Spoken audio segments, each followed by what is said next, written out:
This is an examination of the hidden human condition. This is the Hidden Killers Podcast. The Hidden Killers Podcast. With Tony Bruschi. That it is. We're talking with Alexandra Kazarian, one of the nation's leading defense attorneys with Garagos and Garagos. And Alexandra, I want to talk a bit about the Kohberger case. There was a big document dump that came out last week. When you hear things like hundreds and hundreds of pages, you think, well, this is going to be really interesting. And there was a couple, there was some parts that were kind of interesting, but I feel like we have more questions than answers. Every time that this happens, there's the gag order that the Gonzales family wants to have lifted so they can speak. The media, all about that as well. Lots of developments going on. Let's first speak to that gag order. Is this a good idea? It's been kind of an ongoing theme since it's been issued of some people wanting it lifted. Should it be lifted for at least the families to talk? I think the biggest question for the defense, as a defense attorney, is when did the defense get that information? How long did it take for the prosecution or the investigative team to process that evidence? And just like in the Alex Murdaugh case, I think that there is a lot more room in the Kohberger case for the defense to argue that it's a very technical case and that the technical evidence, the DNA, the blood, all of that stuff, if we're going to convict him based on those pieces of evidence, those pieces have to be just objection proof. They have to be pristine, and the chain of custody has to be perfect, and they should have been tested immediately. So I think that the Kohberger case at this point seems like it's going to be a lot more specific evidence heavy than some of the other cases that we've seen, because if you can attack that, and if the defense can attack that before it ever even gets to the jury so that the jury never even hears it, that would be the biggest win for them, because chances are very good that even if you have 16 jurors, right? Let's say we have 12 jurors and then we've got 4, 5, 6, who knows how many alternates. Even if you get that many people who can say under oath, I haven't heard much about the case, or even if I have heard about the case, I'm not going to use it in my deliberation.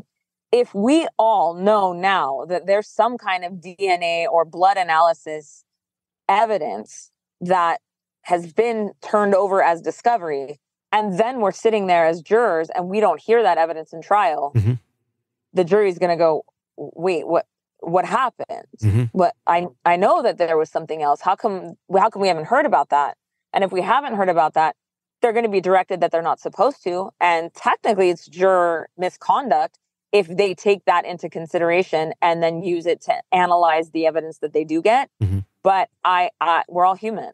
And so I can't believe that a juror is really going to say, oh, well, that's interesting that it didn't come out, but I guess this other evidence, is solid. So I'm just going to put that out of my mind. It's going to be there in the back of their heads. And that's why, all of the pretrial information that comes out and jury selection itself is so important, because the case, you can argue that cases are won and lost in trial, but I think really cases are won at jury selection. And in media cases like this, if you can get out as a defense attorney a theory that the evidence is not good before the case ever gets to trial, you're winning at that point, because you've put reasonable doubt into people's mind already before the evidence has even come before a jury. Let me ask you about the kind of reoccurring theme that we've been having here since the gag order went into place of the media obviously wanting it lifted, but also the Gonzales family. Steve Gonzales, one of the most vocal from the beginning, and understandably so. He lost his daughter. Everyone deals with grief in different ways. Seems one of his ways is being very vocal and speaking out and trying to seek justice. I'd probably be a lot like him, I think, if I was in that sort of situation, and probably not necessarily to my best interests.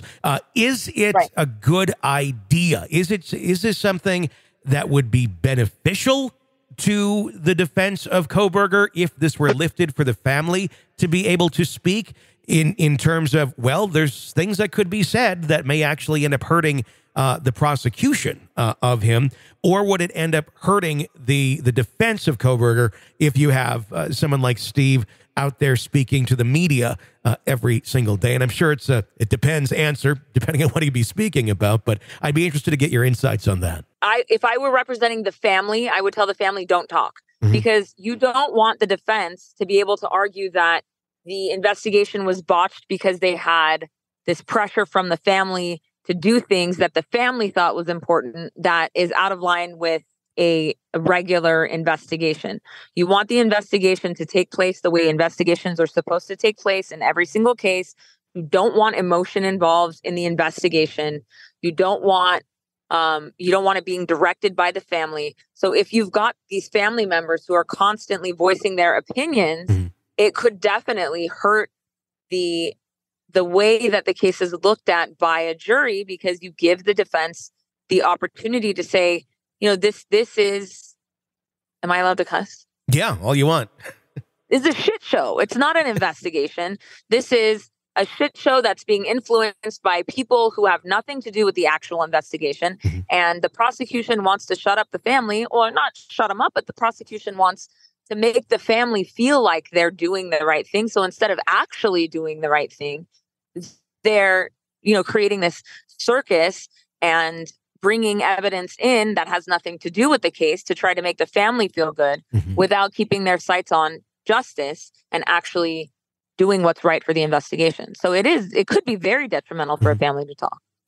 One of the big arguments that I've been hearing coming up about this is tainting the jury pool. And in a town like this, it's like 25,000 people. So there really is probably a pretty good threat to tainting that jury pool, the more information that comes out there. But in many cases, we see people talking right up until the time there is a jury. I could see someone like Steve, and this is just me speaking, not him, obviously, thinking they'll find it. They'll figure it out. It doesn't really matter what I say or what I don't say. Is that a very big threat in a case like this, to have it so tainted that you don't have the ability to get a fair and impartial jury, or have something happen where you can end up looking back on appeals and go, well, because this was said out loud early, it caused this person to say this or think that on the jury. They never revealed this, and then it all goes to hell and everything has to be redone.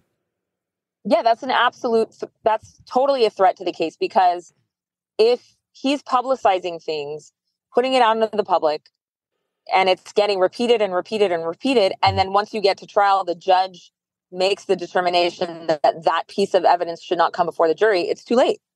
And so, yes, on appeal, you can argue that the jury, there was no way for the jury to put that out of their mind, even with the judge telling them that they could, and even them saying that they could, because it's so prejudicial. There's a balance between whether something is probative versus prejudicial. Is it important to the case? But even if it's important to the case, is it so prejudicial? If there's, a picture of some kind of wrongdoing that, let's say he's, dressed up 7 years ago with, some sign that says, I just killed 4 college students, right? Yeah. But there's no connection to the case, that they cannot make any connection. Like, I didn't know the kids or whatever. This is completely hypothetical. But if that's said over and over, and it's shown over and over, and then the judge says, okay, that's not coming into the trial, there's no way anybody's going to actually forget about that and not think about something like that, right? So yes, there's a huge, huge risk that you're going to bring evidence into the case. You're going to ring a bell that can't be unrung. And if the case doesn't get moved out of the county, then it is a very, very shaky conviction if one is gotten, because on appeal, that's exactly what's going to be argued. It's basically dotting all your I's, crossing all your T's, and making sure that somebody can't just run in there with a magic marker and start scribbling on your drawing or your writing. Right. You want to preserve the evidence so that it's evidence that's competent, that's appropriate for the jury, so that when an unbiased jury hears the case, they hear the competent evidence that the judge has decided is relevant to the case, and that's all they're basing their information on. That's the only way somebody can get a fair trial. This is an examination of the hidden human condition. This is the Hidden Killers The Podcast Hidden Killers Podcast. with Tony Bruschi. Alexandra Kazarian, thank you so much for your insight on that. We do greatly appreciate it. She's with Garagos and Garagos. My name is Tony Bruschi. If you like the podcast, press subscribe wherever you download it so you don't miss any breaking updates or discussions on the cases we're following for you right here. I'm Tony Bruschi. Stay with us.